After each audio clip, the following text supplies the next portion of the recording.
बिस्मिल्लाहिर्रहमानिर्रहीम। Dear student, जैसा कि आपको पता है कि हमने सोशलाइजेशन का टॉपिक शुरू किया हुआ है। ये इसी टॉपिक की नेक्स्ट वीडियो है। इसमें हम फीचर्स ऑफ सोशलाइजेशन डिस्कस करेंगे। जैसा कि फर्स्ट फीचर है टीच बेसिक डिसिप्लिन।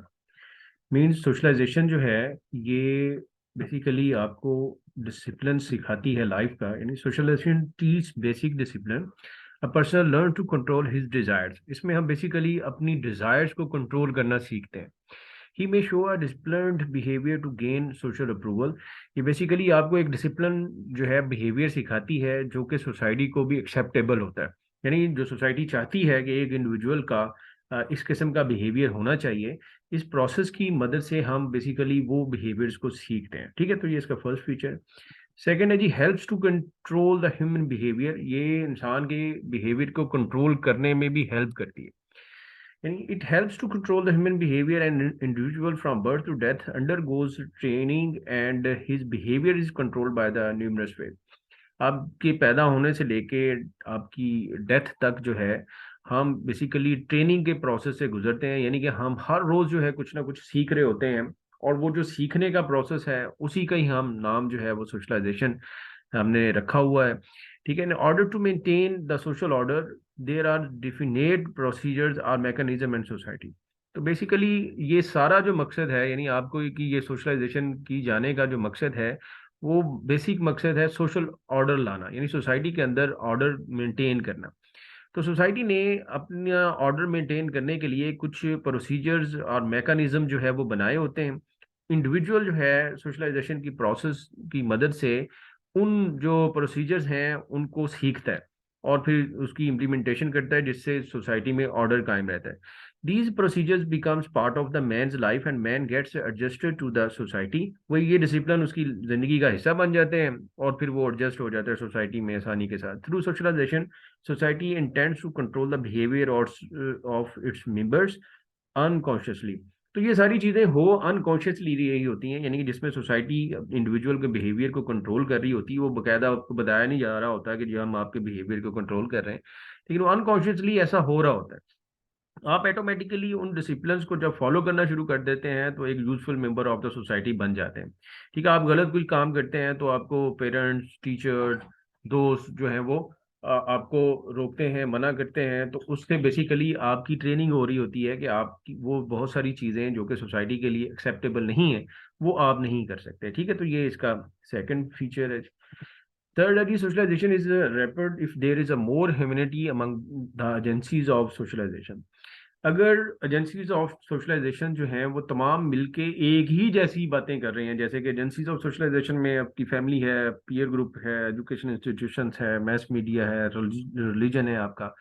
तो ये जो एजेंसीज हैं ये सारी की सारी जब मिलकर जो इंडिविजुअल को एक ही जैसा सोशलाइज कर रही हों तो वो फिर बड़ी तेजी के साथ सोशलाइज हो जाते हैं।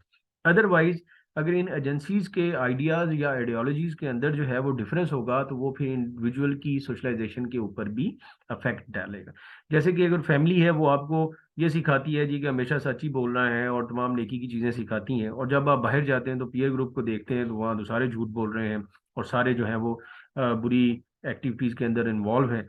तो फिर आपकी सोशलाइजेशन जो है वो अफेक्ट हो जाती है। अगर तमाम आप घर भी से भी जो है वो नेकी की बात हो रही है, दोस्त भी आपके नेक हैं, और स्कूल से भी आपको उसी तरह की तलकीन हो रही है, मीडिया में भी वैसी चीज़ें दिखाई जा रही हैं, और रिलीजन भी आपको उसी तरह ही जो है वो गाइड कर रहा है, तो फिर एक इंडिविजुअल का जो है वो एक नेक इंसान बनने की जो एबिलिटी है वो बड़ी बढ़ जाती है। यानी उसकी जो परसेंटेज है, यानी वो आसानी के साथ सोशलाइज जो है वो हो जाए।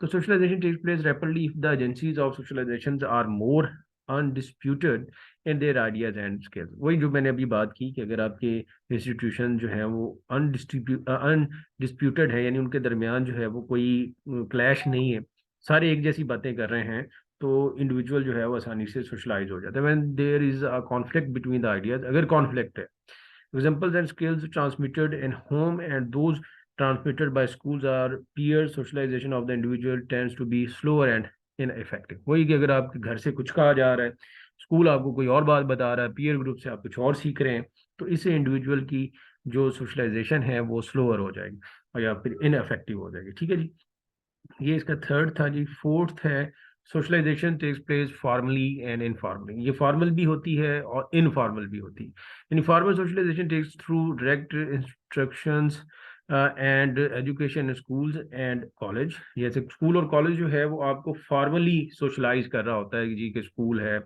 वहाँ आप जा रहे हैं, टीचर आपको लेक्चर दे रहा है, जैसे सोशोलॉजी आप पढ़ रहे हैं तो एक बिल्कुल जो है ये एक फॉर्मल वे है कि आपको सोशलाइजेशन एज ए टॉपिक जो है वो पढ़ाई जा रही है, इसी का ही आपका पेपर भी होगा और फिर उसी से मार्क्स आएंगे। ठीक है, तो ये जो सारा मेथड है इसको फॉर्मल मेथड कहते हैं। ये फॉर्मल मेथड ऑफ सोशलाइजेशन है। Family is however the primary and the most influential source of the education. लेकिन जो फैमिली आपको सोशलाइज कर रही होती है वो इनफॉर्मल होता है। In children learn their language, custom, norms and values in the family through informal ways. ठीक है, तो वो आप जनरली सीख रहे होते हैं, आपको ये पता भी नहीं होता, ना फैमिली को पता होता है कि ये हम ये कर क्या रहे हैं। तो वो जो लैंग्वेज घर में बोली जा रही होती है बच्चे सीख जाते हैं, जो कस्टम नॉर्म्स घर के अंदर होते हैं वो भी वो सीख जाते हैं और उन्हीं को ही फॉलो करना शुरू कर देते हैं। ठीक है, तो ये सारा जो मेथड है जो कि फैमिली आपके साथ करती है इसको हम इनफॉर्मल सोशलाइजेशन कहते हैं। ठीक है जी। तो नेक्स्ट है जी, सोशलाइजेशन इज कंटिन्यूअस प्रोसेस। ये कंटिन्यूअस प्रोसेस है। Socialisation is a life long process. It does not cease when a child becomes an adult. आप बड़े भी हो जाएं तो ये खत्म नहीं होता। ठीक है, as socialisation does not cease when a child becomes an adult. वही ये रुकेगा नहीं चाहे आप बड़े भी हो जाएं।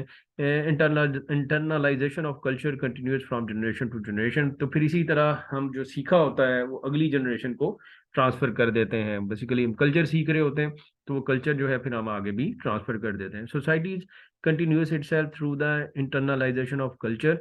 वही सोसाइटी अपने आप को कल्चर के साथ जिंदा रखती है। Its members transmit the culture to the next generation and society remains progress.